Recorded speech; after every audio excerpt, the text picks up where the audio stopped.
Alrighty, I will be having a quick little caster switch happening in a moment here. We'll have Rush second hopping in to take my place. It was fun casting for you guys. I've been TGX Andy. We'll be having Rush second join the call in just a second, and he'll take over. Yep, I am here. Going to cast.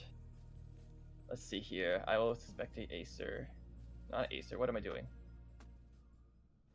Yeah, yes. Okay, did they start? They just started. Okay. So, alright.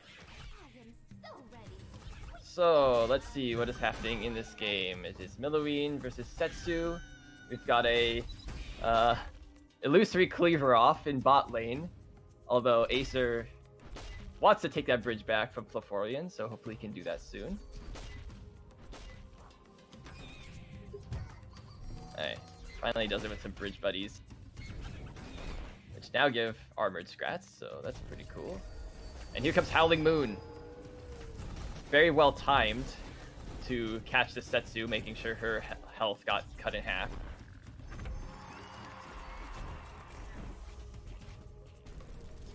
But Floforian has those stun lancers. Really good counter to the wolves here. And Acer's Flame Imp wasn't enough to break through.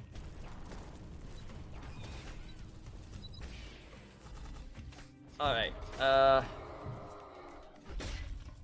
you still with me? Who's casting with me? Shish Kebab or? Yes, Sir Shish Kebab here. Alright. What do you think of this game so far? No, it's interesting to see how this new patch pans out with the building change. That bridge shrine does see a lot of value. However, I do notice that throughout this tournament, the bridge shrine has always been dying preemptively.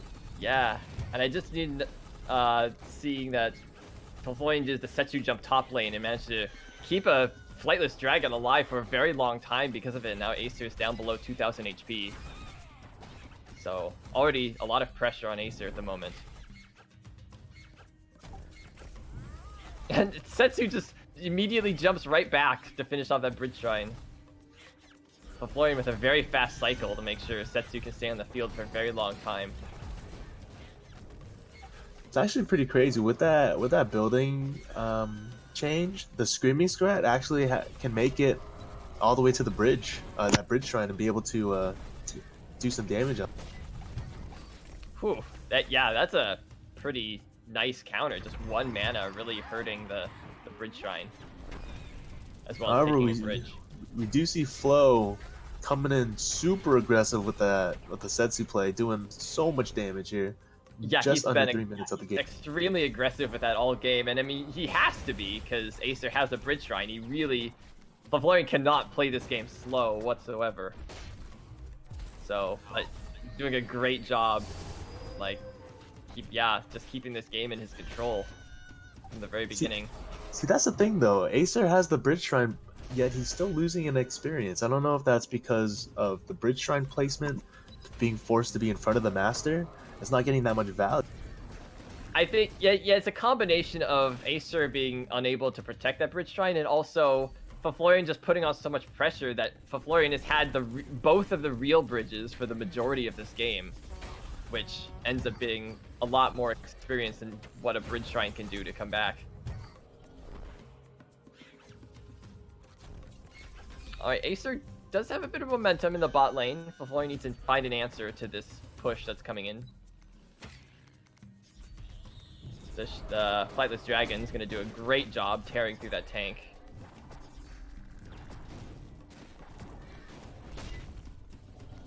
It just seems like Acer has a bit of a problem. Like, when he starts getting momentum with like a Arcane Golem and a Scrat tank, he doesn't really have very good minions that to back that kind of push up. So it just sort of fizzles out really easily from any resistance from Floforian. Yeah, the follow-up's is pretty weak. I do think that Acer just needs to hold out for that perk 3 before he can really start coming back.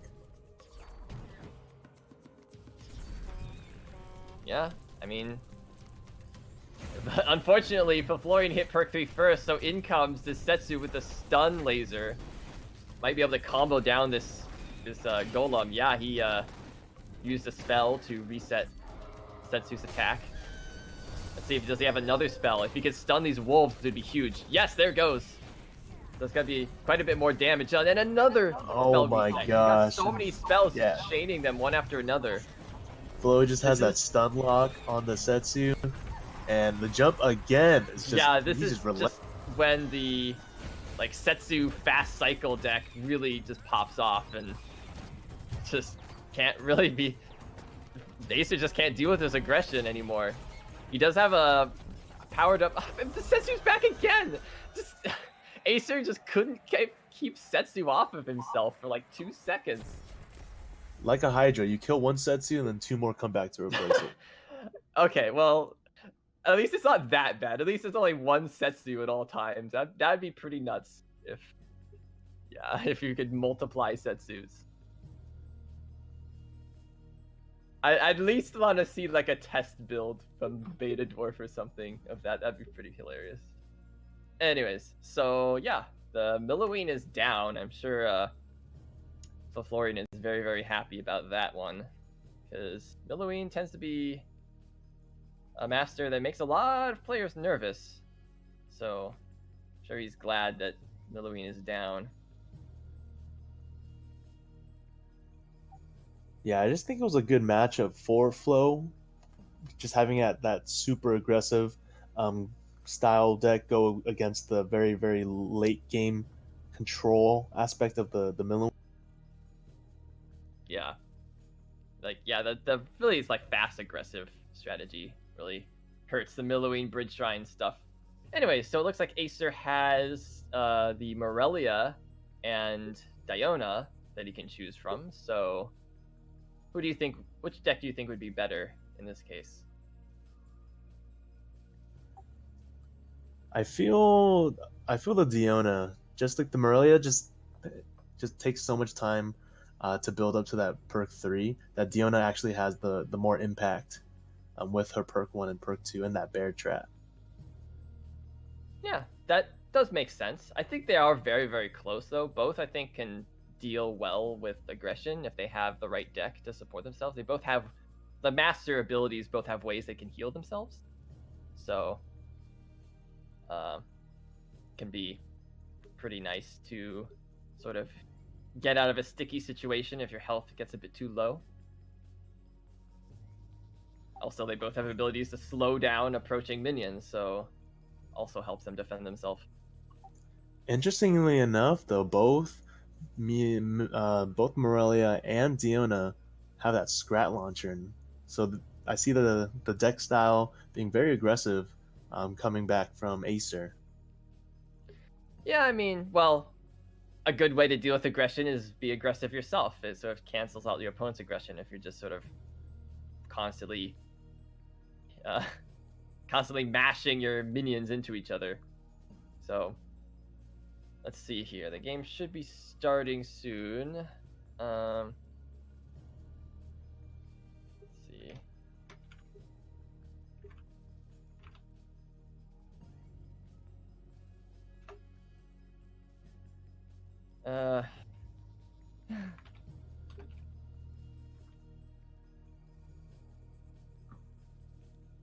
Okay, there it goes. Just need to prod them a little bit. So, all right, let's see what Acer has this game. Goes with Morelia. So, but yeah, her beam attack will help slow down minions in case that will help with the defense a little bit. She can heal herself. She can, her skeleton swarm that she can do is going to help with Setsu jumps if she plays it right after Setsu jumps into a location. So, she's got like now we see Acer rocking that new skin from the Tri-Team tourney. Ooh, Florian trying to help the bottom lane with an explosive scrat, but ended up killing his own stuff. So now he's a bit on the back foot. Acer has a lot of mana still. Looks like we've got Stun Lancer Wars incoming. Oh, and somehow Floforian got the first hit on top lane, so Bit of a problem there. Okay. Floforian's got the bot lane under control. Oh no, those dragons though. Oh yeah, Setsu's not home to defend against these flightless dragons. He's gonna need to spend more mana. I mean, both players under attack, but Floforian definitely taking a lot more damage. Kind of an issue with Setsu is that, like, if you use her aggressively like this, she's not gonna defend your home base. So, oftentimes counter aggression is a really good counter to what Setsu's trying to do.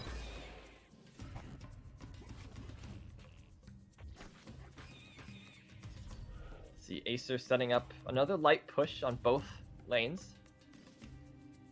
Floforian probably needs like some sort of ranged or air to deal with all this. Tries Morgul. It's gonna die pretty quickly, but the AoE roars it does. It's gonna clean everything up. And Acer used a book to put a spirit on one of these propeller scrats. So now it's a bit tankier. Oh no, Flo doesn't have any anti-air in his hand. Not for a while. Cycle quickly. He's playing. Okay, there. I mean, Setsu's anti-air too, and she came back home. So, but now he's got to deal with his blue golem top lane. That's the big danger on this board at the moment. More flightless dragons. That'll be decent at taking them out. Except Acer steals a life out of 2 of them. And that's gonna really allow this golem to survive a lot longer. So very good spell choice from Acer there. I mean, in the end, the golem's still just gonna get stunned to death by this lone stun lancer. That's so sad. You hate to see that happen to your blue golems. Yeah, the 2 mana stun lancer taking out that 7 mana golem. Oh, we see a little bit of a moonwalk. Yeah, I see it too. And wow, even his first attack was backwards. What is that? Groovy stun lancer there. And I strangely approve. Okay, so looks like Acer still trying to get some more damage in, but not being so successful. This time, Floforian Setsu's on the field, but she's helping out as well, which is a pretty good situation, pretty good use of Setsu. It's just sort of play Setsu in advance as a sort of defense, and then have her just walk forward.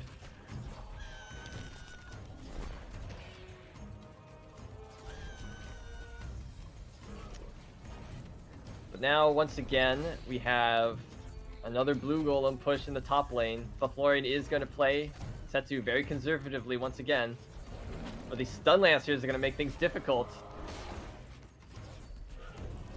He still needs to play a bit of stuff. No, he's putting out GG. I guess he doesn't have anything. No, the stun lance is doing so much work for Acer.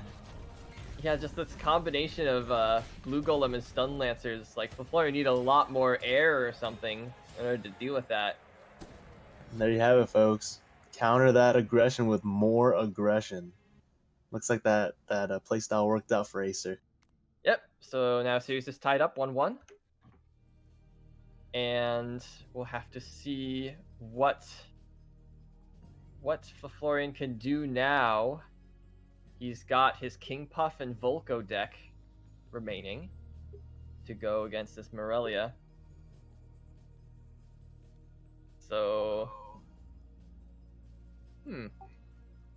All right, you guys, I am going to be heading out here, but I will be replaced by Apples to cast. It was fun hanging out with y'all. This is Sir Shish Kebab signing off. All right, you did a great job, and I look forward to casting with you a bit again. All right, Apples, are you in? Yeah, I'm here. There you are. Dude. Hey. Yo, Sweet. what's up? Okay. Hey, tagging in, dude. All right, so let's see. I'm spectating Acer, so if you can find Floforian spectate leak, that'd be cool. Absolutely, and dude. we're now into game 3, and Floforian needs to decide whether his King Puff or Volko is going to be better against Morelia. So let's see here. There's something said before Volko, of course. He's got the burn the bridges. It seemed like stun lancers were a big issue in the last game, so maybe he uses Volko burn the bridges as a counter to that. Yeah, burn the bridge is definitely a good option against stun lancers. And we know that Volko is a big comfort pick for Floforian as well. It's something I would argue probably his most popular master. So it wouldn't be too surprising to see him switch into that. It looks like just a sort of a general mid-range Volko. Well, kind of more on the spammy side. Volko likes to be more spammy, of course. But how do you think that favors against Morelia? You think Honestly, his Firebolt is good enough? I think it could definitely make a good difference for him. It could help out. I'm not sure if it's the best answer, but sometimes taking a more comfortable matchup, one that you have more experience with, is better than taking the most optimal matchup. If you're going to play something that's like a 90% chance, right, it's better than 100% if you actually know how to play it, right? Because sometimes you can make little mistakes to lose the game. Like talking with some of the other players, like Gamer earlier, right, he lost the matchup off of one pretty big mistake, but so anything to minimize those mistakes really makes a good difference. And sometimes the more comfortable pick can do that. All right. So But we we're now going to game 3, and Floforian has picked the King Pop. So he's going to be trying to bridge swap his way. Oh, hold on a second. Oh. Just a pretty standard start here. Spear Throwers, Dragon Whelp in the top.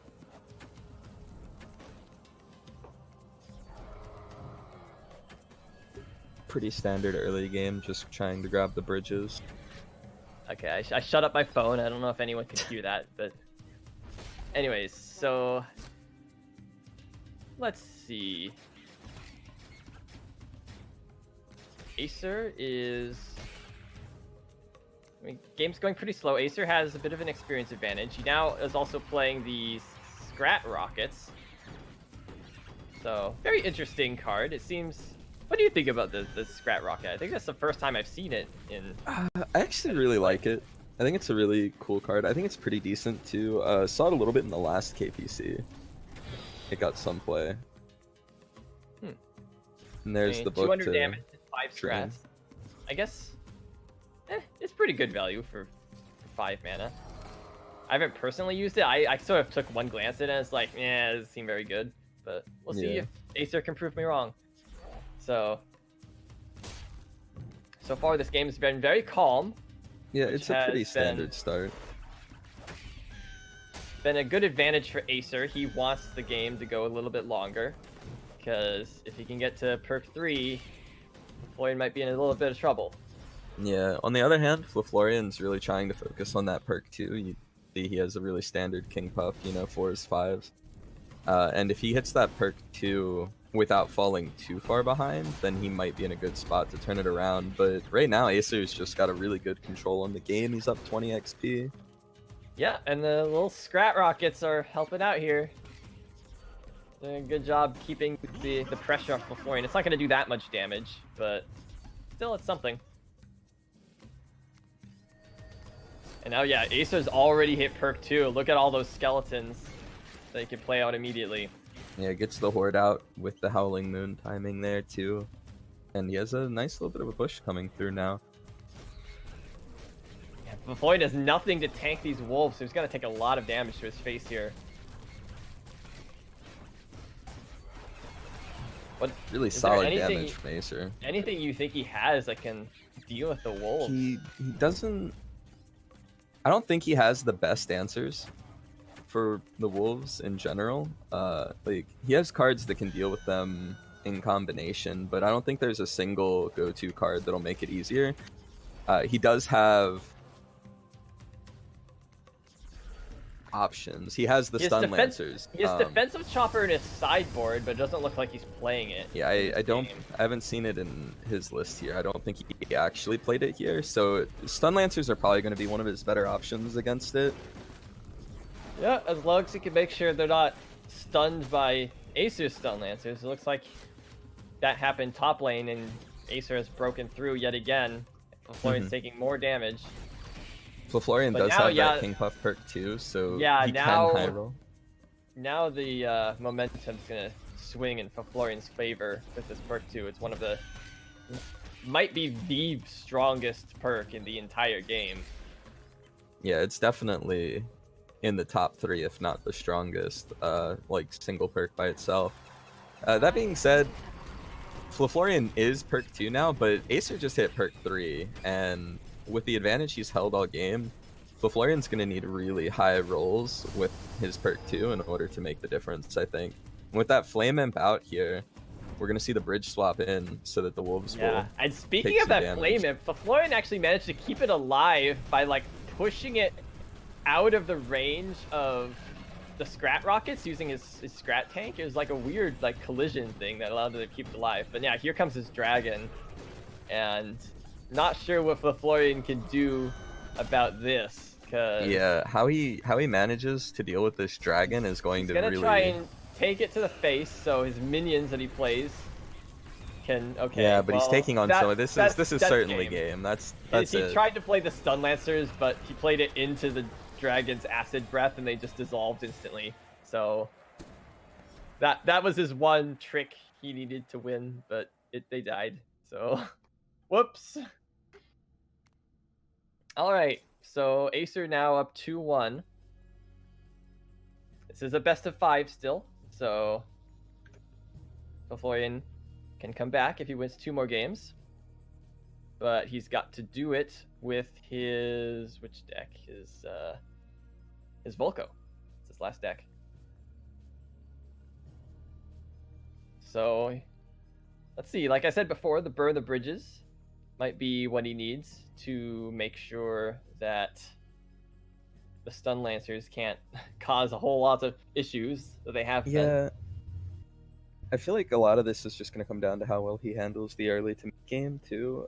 In that game, yeah, as King Puff, you really need the perk 2 to get rolling, right? Like you're really looking for that point. But he hit it so late compared to Acer's perk 3 that it was just too late. Like the momentum of, Shield and Rage, it's really powerful if you have it for a while before you perk 3, but because of the timing, he just didn't get as much use out of it. And obviously Volko, a little bit of a different master here, but if he's so late to hitting Burn the Bridges as he was with King Puff perk 2, if there's that big of an XP difference, I don't think it's going to help. So he really needs to take better control of the bridges and play around that XP if he can. Yeah, definitely. It's gotta be very important to control the bridges as well for Volko, so that he can get some damage back.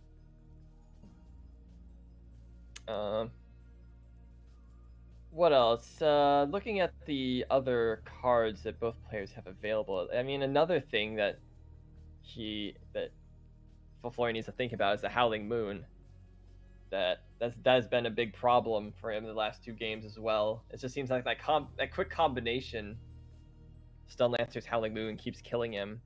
So I'm wondering if he tried to more aggressively counter that using his sideboard cards. We'll have to see. Let the fight commence. I guess you'll have to see. You can see his hand. I can't. Yeah. So both players spamming all their low-cost cards to try and keep these bridges. Yeah, just to, again, I mean, I said it a lot last game a few times in the very beginning, but it's just a really standard opening. It's really, especially this early on, it's about finding that rhythm and trying to get that early bridge control. Right. It just seems like Floforian has been sort of maybe focusing too much on trying to control the bridges and ends up like hurting him when he can't deal with the aggression that Acesir is putting out. Yeah.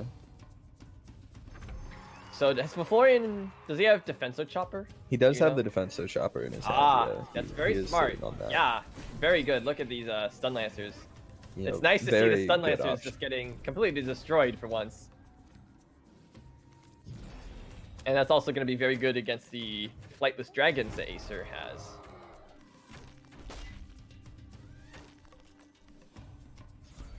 Although in this case it looks like Acesir has subbed out the Howling Moon, so definitely thought about this counter as a possibility and has decided not to put all his eggs in one basket. So smart from him as well. Especially since Floforian didn't really have a whole lot of high health minions in this Volko deck. Yeah. Yeah, he has nothing huge. I mean, the defensive chopper is pretty decent on the health rate, but the spirit on the sniper there. Yeah. Although the flightless dragons aren't going to care. It only takes them just like 1 second longer to kill the spirit. Yeah, the flightless dragons are really high damage, so that extra bit of health doesn't really slow them down much. Alright, let's see if... And this is a little bit better for Floforian here, like actually quite a bit better, right? He's only down like 10, 12 XP. Or like 14, I guess. But...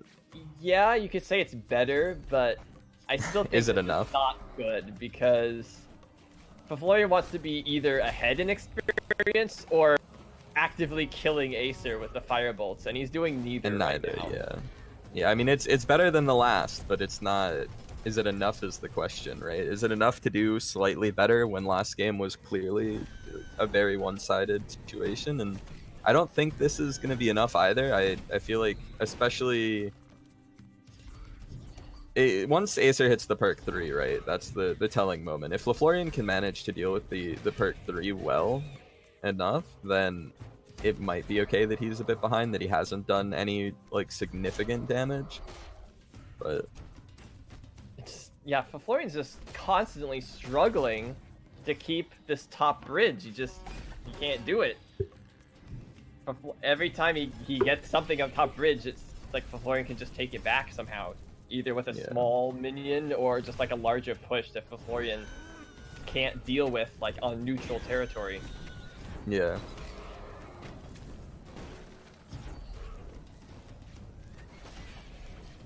Looks like Floforian is doing a lot better job now.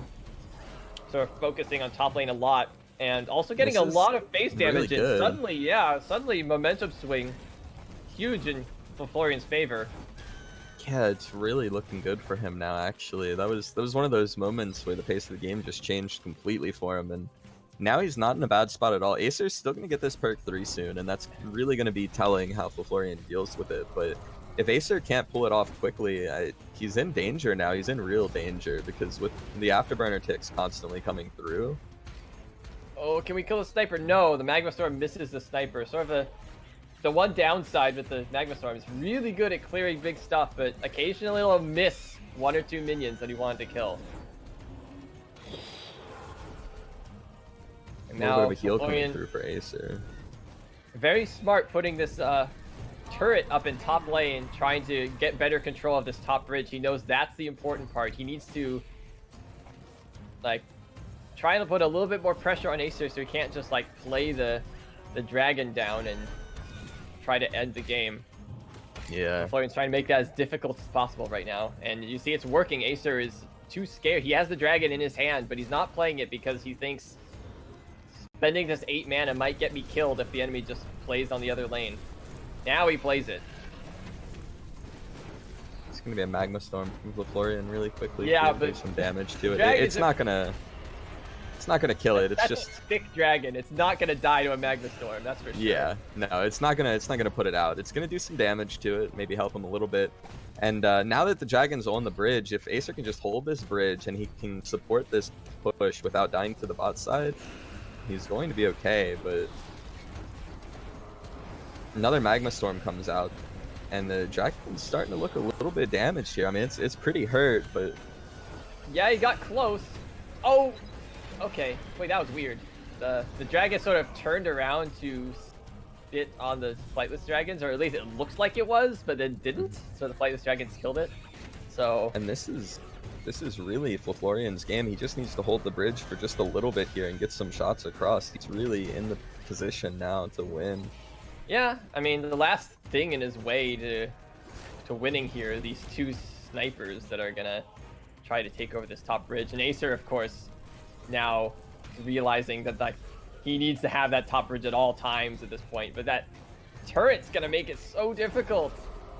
here And come now, the yeah, picks. Acesir The just Afterburner spamming procs and coming wins. through, and there it is. Floforian takes it over Acesir there.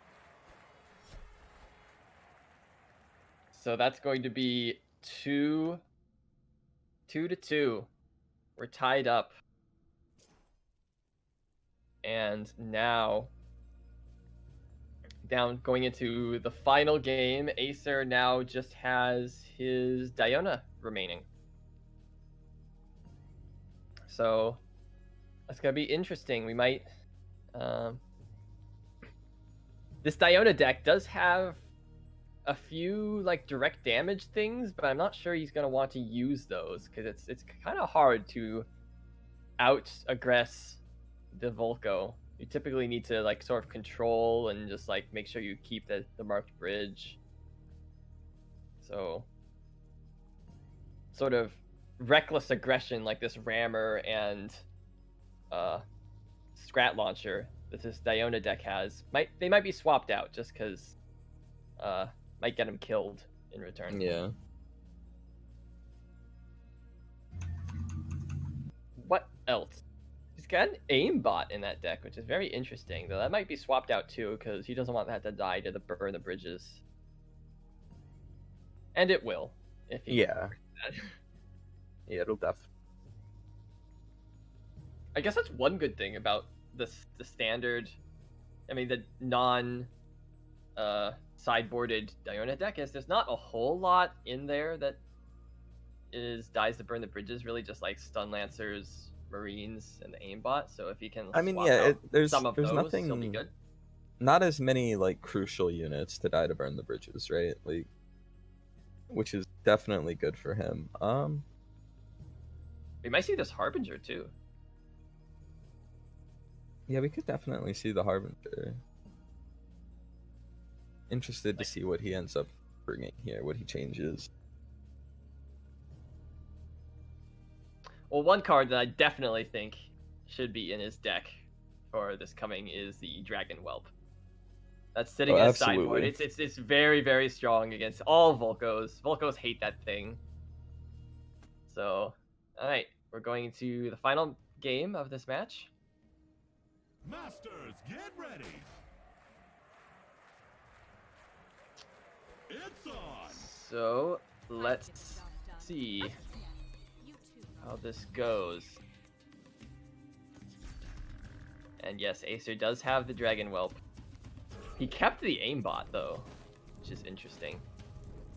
So, I mean, I'm sure it'll be pretty good for at least until Floforian hits perk 2, it'll be okay. Yeah. But Florian's still off to an early experience lead off these bridges. Acesir throwing out an unsupported rammer, which is not gonna get a whole lot done. I guess it did play draw the 4 mana out of Floforian, and I guess technically 5 because Floforian needed to take the bridge back. So I guess that was a good trade for Acesir in the end. Yeah, not a bad trade. Not the kind of trade you see and you think it's like a huge thing, but I mean little things like that can add up. Interesting. Acesir uses the target dummy just to take the bottom bridge. Okay, now he's playing more substantial minions. And you can see Acesir, I think, is playing a bit better now. He's sort of trying to use like lighter counters on the non-marked bridge, save most of his mana for the marked bridge so that he can keep it a bit longer. Yeah, try to prevent as many of those afterburner ticks as he can. So he's probably just gonna leave this Dragon Whelp top lane and not play anything else. And then he saves his 5 cost stuff at the bottom lane. So that, in this case, the Defenso Chopper crossing the bottom lane, Floforian can't really do anything and take that bridge back. And now, while everything's distracting Volko, this little crossbow is getting a lot of damage in it. At least it was before it got stunned. Yeah, it was getting a good bit there. Acesir doing really well. He's ahead in experience and life. So yeah, we did see last where game how quickly that kind of thing can turn around, though. That is true. But yeah, he's definitely going in the right direction right now. The black hole comes out from Floforian there. And Acesir made a bit of a mistake as well. He played his Propeller Scraps bot lane right into an illusory cleaver that hadn't popped yet. Yeah. So, down a bit there, but he's still in okay situation. This A-bot might not die, because yeah, it, okay, now it's dead. And I think Floforian expected it to die, and he didn't actually want to play that Illy Cleaver if he didn't have to, so he played it a little late there, so he didn't recap the bridge with it. He could have played it on the aimbot and pushed it into the bridge. Yeah, I think he expected it to die from the fire, right? He played, yeah, the burn the bridges a bit too early. And, yeah. Okay. Oh, Floforian trying to save as much as he could from the Scrat Rockets. Did end up saving one of the Stun Lancers, which it's going to be a little annoyance because of that. Aimbot's hammering out shots on these units in the bot side here, getting a lot of value out of it. The burn the bridges is going to deal with it though. This time I think he played it in the right time. Yeah. The timing was a little bit better for him there, so it took care of that. Right, but still, But Acesir hasn't made a whole lot of progress in the last few minutes, so it's you sort of dipped on health and it doesn't really have a whole lot going to show for it. He spends 5 mana just to take the top bridge with these Scrats, so not a very good use of mana. He's really had a clunky hand there. But yeah, it's just Acesir's sort of getting slowly chipped down. It's like part of the issue is he had that one moment where he had like good aggression in the early game and got Floforian's health a bit low. But ever since Floforian has burned the bridges, it's been really hard to make any progress since then.